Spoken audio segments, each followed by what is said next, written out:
नमस्कार शेतकरी बांधवांनो, एमटे ऑल टीव्ही या यूट्यूब चॅनलवरती तुमचं पुन्हा एकदा स्वागत आहे। राहुल गांधींची सटकली कर्जमाफी जाहीर, पाहूया संपूर्ण बातमी। राहुल गांधी आज लाईव्ह होते, ते नेमकं काय म्हणाले ते पाहूया।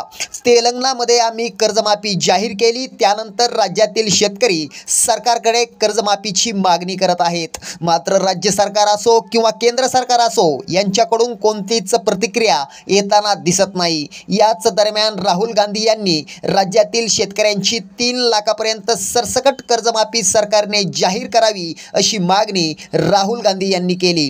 कर्जमाफीसाठी अमित शहा व देशाचे पंतप्रधान नरेंद्र मोदी यांची भेट घेऊन विनंती करणार असल्याची माहिती खुद्द राहुल गांधी यांनी दिली।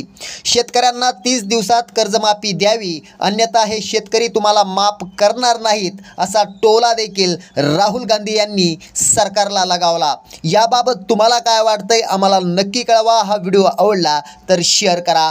पुन्हा भेटूया। जय हिंद, जय महाराष्ट्र।